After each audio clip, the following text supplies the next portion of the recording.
Hello, healthy ആയിട്ടുള്ളൊരു sweet corn ഉപ്പുമാവ് നമുക്ക് ഉണ്ടാക്കി നോക്കാമേ. അതിനായി ആദ്യം നമുക്ക് ചട്ടി സ്റ്റൗവിൽ വെച്ച് ചൂടാക്കാമേ. ഇനി ഇതിലേക്ക് ആവശ്യമായ സാധനങ്ങൾ: 2 ക്യാരറ്റ്, 1 കപ്പ് സ്വീറ്റ് കോൺ, 3 പച്ചമുളക്, 1 സബോള, ഉണക്കമുളക്, കറിവേപ്പില, അത്യാവശ്യത്തിന് കടുക് 1 ടീസ്പൂൺ, ലേശം ചതച്ച ഇഞ്ചി. ഇനി നമുക്ക് ചൂടായ ചട്ടിയിലേക്ക് വെളിച്ചെണ്ണ ഒഴിക്കാമേ. ഇതിലേക്ക് 1 ടീസ്പൂൺ കടുകിട്ട് നമുക്കൊന്ന് പൊട്ടിച്ചെടുക്കാവേ. ഇനി അടുത്തതായിട്ട് 3 ഉണക്കമുളകും 1 തണ്ട് കറിവേപ്പിലയും നമുക്ക് താളിച്ചെടുക്കാം. ഇനി ഇതിലേക്ക് വളരെ ചെറുതായിട്ട് ചോപ്പ് ചെയ്ത് വെച്ചിരിക്കുന്ന 1 സബോള നമുക്ക് നല്ലപോലെ ഇതിലേക്ക് മിക്സ് ചെയ്ത് കൊടുക്കാം. നന്നായി വഴറ്റിക്കൊണ്ടിരിക്കാം.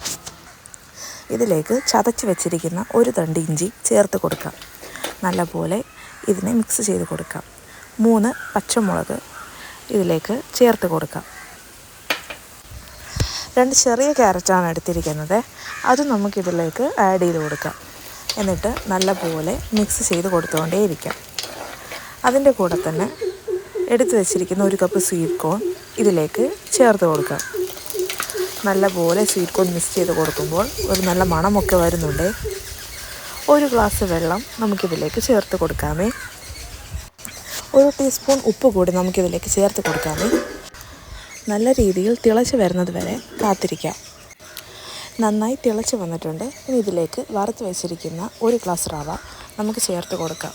ഇതിലേക്ക് ചേർത്തിരിക്കുന്ന വെള്ളത്തിൻ്റെ അതേ അളവിനാണ് റവയും എടുത്തിരിക്കുന്നത്. നല്ലപോലെ മിക്സ് ചെയ്ത് കൊടുത്തുകൊണ്ടേയിരിക്കാം. അങ്ങനെ ഇവിടെ നല്ല സോഫ്റ്റ് ആയിട്ടുള്ള സ്വീറ്റ് കോൺ ഉപ്പുമാവ് റെഡി ആയിട്ടുണ്ട്. എല്ലാവരും ഇത് വീട്ടിൽ തന്നെ ട്രൈ ചെയ്ത് നോക്കണം. ഇഷ്ടപ്പെട്ടാൽ എൻ്റെ ചാനൽ സബ്സ്ക്രൈബ് ചെയ്യണേ.